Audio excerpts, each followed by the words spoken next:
लेकिन उस सब से पहले चूंकि ईद कुर्बा सर पे है तो हमने सोचा कुछ इंतजामी उमूर के बारे में भी जान लेते हैं, मवेशी मंडियों के ऊपर भी बात कर लेते हैं। कराची में मवेशी मंडियों में कुर्बानी के जानवरों की खरीदो फरोख्त का सिलसिला अब शुरू हो चुका है।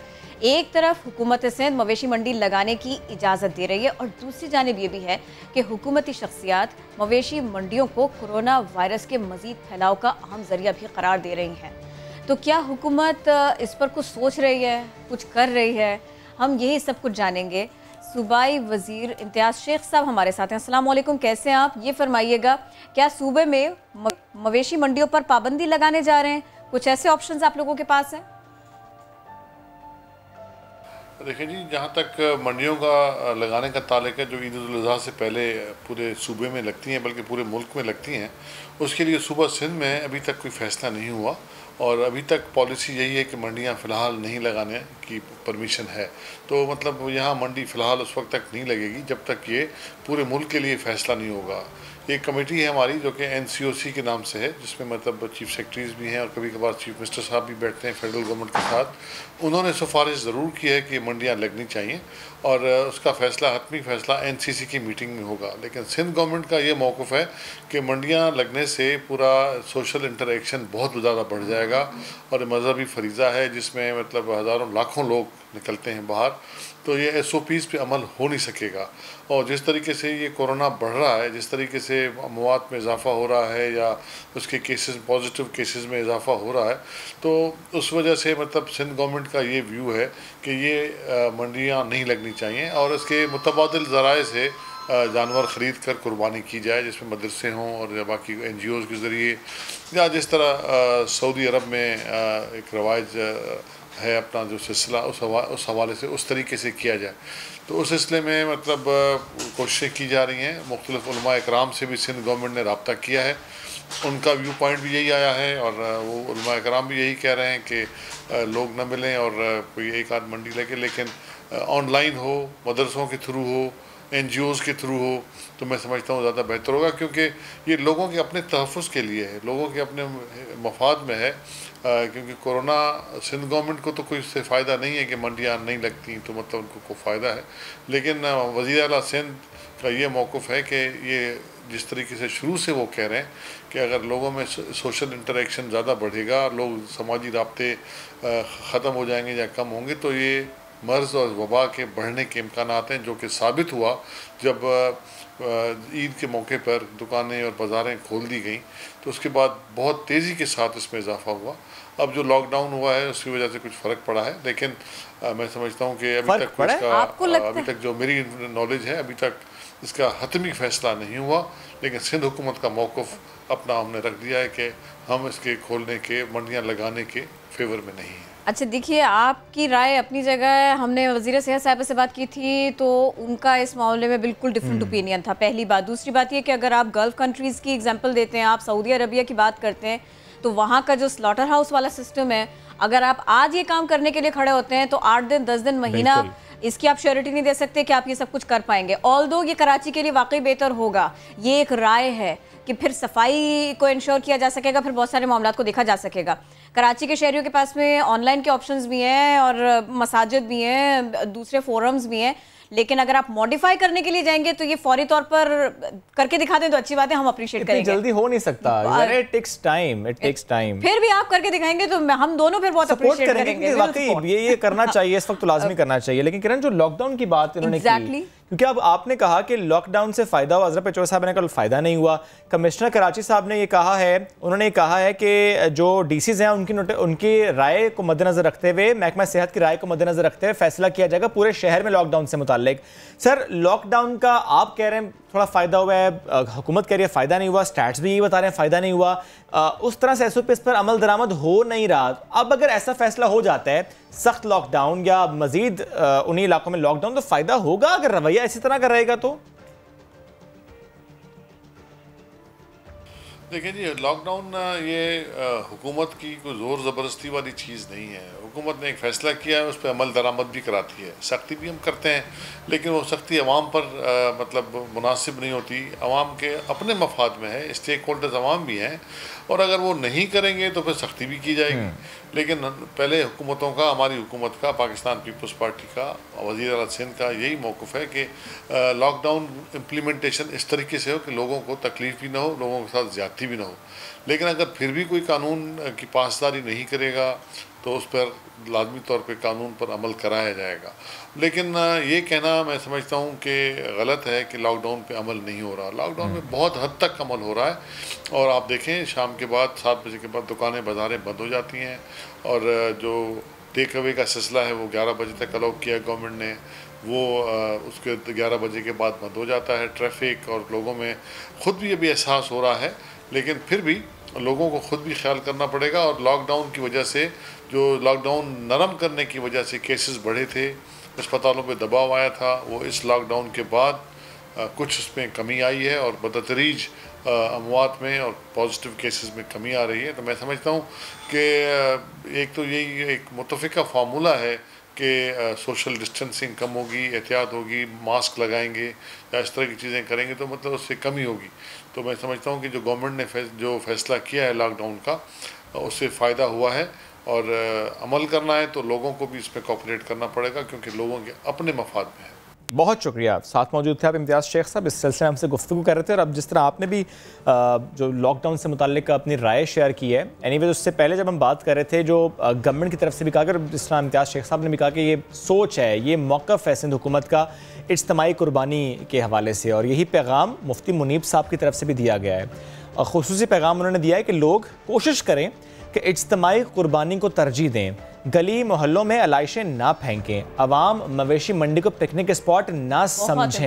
ये बहुत इंपॉर्टेंट है, और ये हम बार बार कहते हैं कि बच्चों को ना लेकर जाएं। वैसे भी अब तो कम मवेशी मंडियां लग रही हैं, जो गवर्नमेंट की तरफ से कहा गया है। वैसे तो ज़ाहिर है छोटी बड़ी लग रही हैं किरण, बेशक पाबंदी हो, लेकिन ये ज़रूर कहा गया है कि बच्चे ना जाएँ, बुजुर्ग ना जाएँ, ये कहा गया था। रिपोर्ट आपको दिखाते हैं जो मुफ्ती मुनीब साहब ने कहा है। सिर्फ महदूद और संजीदा अफराद जानवर खरीदने जाएं, जम घटे की सूरत में न जाएं, इसको पिकनिक स्पॉट न समझे, जानवरों को न घुमाया जाए और न नुमाइश की जाए। हुकूमत इस बात का एहतमाम करे कि बीमार जानवर कुर्बानी की मंडियों में फ़रोख्त के लिए न लाए जाएं, या ऐसे बाड़ों में जिनकी बाकायदा चार दीवारी हो, जानवरों की मंडियों में मुस्तकिल जरासीम कुछ दवाओं का स्प्रे किया जाए। हत्तल इम्कान इज्तिमाई कुर्बानी को तरजीह दी जाए, ताकि गली कूचों में आलाइश कम से कम हो। मकामी हुकूमतें कुर्बानी की आलाइशों को फ़ौरन उठाकर ठिकाने लगाने का एहतमाम करें। कुर्बानी की खालें खरीदने वालों को पाबंद किया जाए कि वो जल्द अज जल्द खालें उठाकर अपने महफूज मराकज़ तक पहुँचाएँ और ट्रीट करें। कुर्बानी की जगह को जरासीम कुछ दवा से धोया जाए और सफाई का मुकम्मल एहतमाम किया जाए।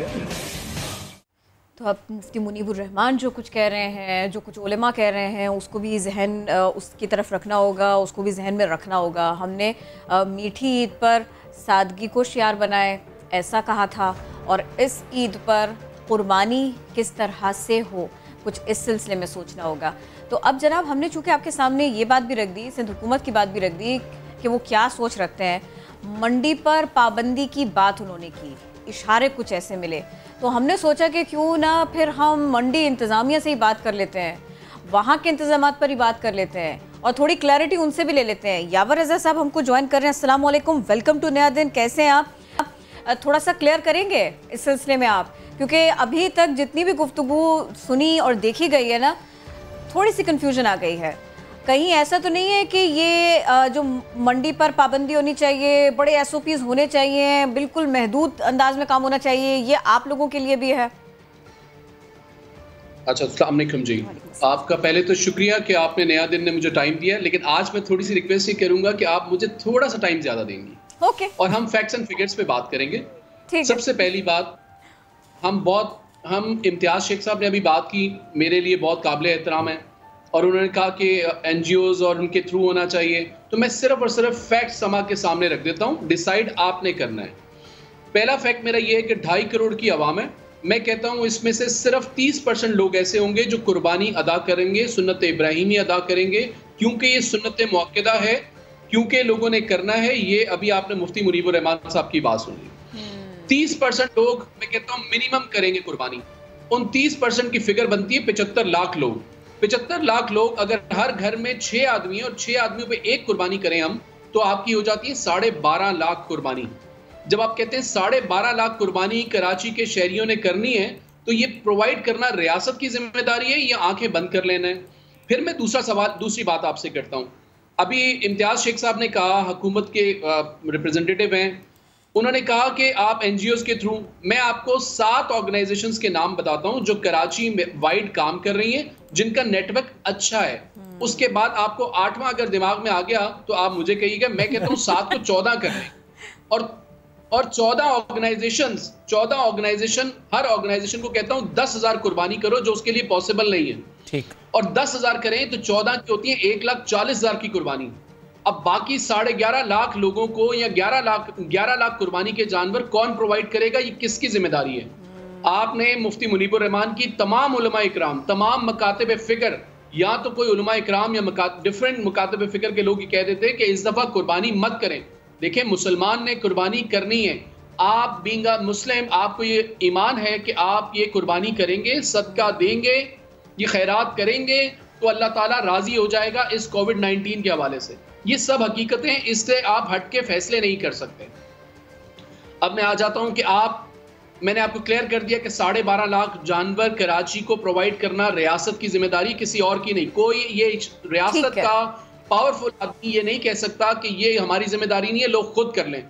ऑनलाइन की बात की आपने, ऑनलाइन के जो लोग इस वक्त कराची में मुंसलिक हैं, जो 100 रुपए की चीज से लेके 5,000 10,000 तक की चीजें ऑनलाइन पे बाइंग के लिए ऑर्डर करते हैं, वो 40 लाख लोग हैं इस 2.5 करोड़ की आवाम में से।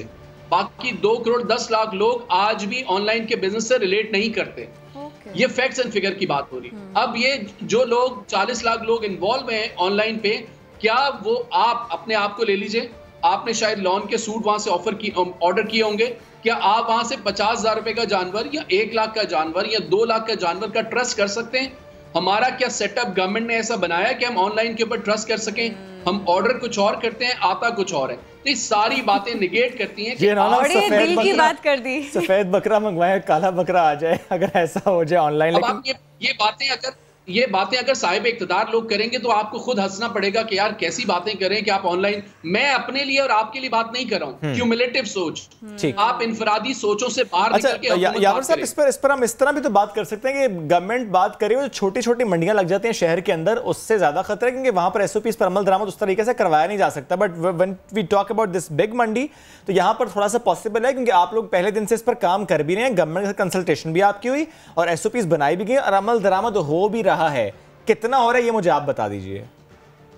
सर, हम पिछले 15 साल से इस मंडी को ऑर्गेनाइज करते हैं। आप ये देखिए कि इस मंडी को एक गेटेड कम्युनिटी में मंडी है। इस साल सारा सिचुएशन डिफरेंट है। हम सब मिलके, हम सब मिलके क्या इस सुन्नत इब्राहिमी अदा करने के लिए अपने पार्ट प्ले नहीं कर सकते? बिल्कुल। क्या सिर्फ 1 एकड़ को हम लोगों को SOPs फॉलो नहीं करा सकते? हमारे पास DG रेंजर से हमने रिक्वेस्ट कर दी है, सिंध पुलिस चीफ से हमने, कराची पुलिस चीफ से हमने रिक्वेस्ट की है कि आप सपोर्ट करें। कराची में डिफरेंट मंडियां नहीं लगनी चाहिए, गली गली कूचों में नहीं लगना चाहिए, बीमारी फैलेगी। आप वहां पे SOPs और इतने बड़े एरिया के ऊपर जब मंडी लगाते हैं तो आप फॉलो करा सकते हैं। नहीं, अपनी मंडी का बताएं सर मुझे, यहाँ पर अमल दरामद करवाया जा रहा है 100%? जी बिल्कुल। देखिए, आप एक गेट से आपकी एंट्री है, आपने कहा कि इस गेट से एंटर होते हुए आप विदाउट मास्क एंटर नहीं होंगे, छोटे बच्चे एंटर नहीं होंगे, बुजुर्ग एंटर नहीं होंगे, खवातीन को ना आए। ये तो हमने लास्ट टाइम भी बात की कि छोटे बच्चे ना आए, खवातीन ना आए, बुजुर्ग ना आए। इन एक्चुअल ऐसा हो रहा है? शहरी इस पर अमल कर भी रहे हैं या आप लोगों को वाकई रोकना पड़ रहा है कि प्लीज ये बच्चे बाहर रहे, ये बच्चे नहीं जा सकते, करना पड़ रहा है आपको? देखिए, हम अलामती सजाएं भी वहां पे दे रहे हैं। जो छोटे बच्चे आ जाते हैं, वो सजाएं क्या है? फैमिलीज को रोक के फैमिलीज को रोक के भी शर्मिंदा करते हैं कि नहीं ऐसा मत कीजिए, आपके बच्चे आपके लिए बहुत इंपॉर्टेंट हैं। हर तरह से हम इसको देखिए, मेरा फर्ज क्या है कि मैं इसको इम्प्लीमेंट करवाऊं। आपका फर्ज है आप थ्रू अपने चैनल के थ्रू इस बात को कम्युनिकेट करें कि आपकी जिंदगियां बहुत इंपॉर्टेंट है। हुकूमत की जिम्मेदारी है कि हर तरह से इसको पॉसिबल भी करे, फैसिलिटेट भी करे। मुझे एक बात बताइएगा, इस वक्त तक अभी तक कितने लोग हैं कि जो अपना मवेशी यहाँ पर खरीदो फरोख्त के लिए लेकर आ गए, और अगर खुदा न खास्ता SOPs के ऊपर जोर दें, नहीं हो पा रहा है या कोई भी बात बन जाती है और वहाँ पर फिर वैसे खरीदो फरोख्त नहीं हो पाती, कितने लोग मुतासर होंगे? कितने लोग इस वक्त मंडी में पहुँचे हुए हैं? कुछ अंदाज़ा इसका है सर, बता सकते हैं? देखिए, मैं आपको बताऊं कि ये जो व्यापारी है ना, जिन्होंने ये हमें 6-8 लाख 10 लाख 12 लाख जानवरों का टर्नआउट देना है, ये व्यापारी हैं कोई 30,000 फैमिलीज, 30,000 फैमिलीज। एक स्टॉल के साथ उसके 8 लोग होते हैं जो उसके जानवरों को संभालते हैं, वो चारे बनाते हैं, वहाँ उनके एक पूरा शहर आबाद होता है। अब ये 30-35,000 40,000 लोग, इनके पीछे इनके खानदान, तो ये एक बहुत बड़ा सर्कल है। यहाँ पे एडमिनिस्ट्रेशन के लोग 1000-1500 लोग, आपके क्या कहते हैं पार्किंग के लोग, आपके पानी प्रोवाइड करने वाले, आपके चारा प्रोवाइड करने वाले, आपके स्टॉल्स प्रोवाइड करने वाले, ये बहुत बड़ी एक कम्युनिटी है जिसको इससे फाइनेंशियली भी मूवमेंट मिलनी है। ठीक सर, एक बात और, आपने हमारे शो में लास्ट टाइम ही कहा था, क्योंकि जो लास्ट ईयर हमने देखा सिचुएशन को, बारिशों के बाद वहाँ पर पानी खड़ा हुआ, आपने कहा कि इस बार इंतजामात बहुत बेहतर हैं, नकासी आपका बेहतर इंतजाम किया गया, लेकिन उसके 2 रोज़ बाद हमारे ही रिपोर्टर सलमान अहमद वहाँ पर गए थे और उन्होंने कहा था कि ऐसा मामला नहीं है, जो व्यापारी हैं वो भी शिकवा कर रहे हैं। इस बात का नोटिस लिया आपने? अच्छा देखिए, दो सवाल आपने दे दिए। एक तो सवाल ये था कि बारिशें होंगी, तो मैं तो इस दफ़ा आप लोगों से रिक्वेस्ट करूंगा कि 3 दिन के वेदर फोरकास्ट है, हम आवाम से अपील करेंगे कि आपने बारिशों में नहीं आना। ठीक, आपको जरूरत नहीं है। इस दफा की मंडी और पहले की मंडियों से बहुत डिफरेंट है। देखिए, हमने इस दफा मंडी के अंदर फ्री ब्लॉक भी दिया व्यापारियों के लिए, कोई रेट का इंक्रीज नहीं है पिछले साल से इस साल, कोई एक चीज का इंक्रीज नहीं है, फैसिलिटेट किया व्यापारी को। जी नकासी आपका इंतजाम आपने कहा था बेहतर हुआ है, ऑन ग्राउंड ऐसा नहीं है, नोटिस लिया आपने, बेहतर कर रहे हैं उसको, व्यापारियों की शिकवे शिकायत हैं? अच्छा, हम देखें, ये इट्स अ कंटिन्यूअस प्रोसेस। हम तमाम शिकवे शिकायत लेते हैं और रोज उनसे कहते हैं कि हमें बताओ कहाँ पे कोई चीज कमी नजर आ रही है। ठीक है, हम उसकी इम्प्लीमेंटेशन, ठीक है, आप लोग पूरी कोशिश करें। बेहद शुक्रिया यावर रजा साहब, साथ मौजूद थे, हमसे गुफ्तगू करते हैं।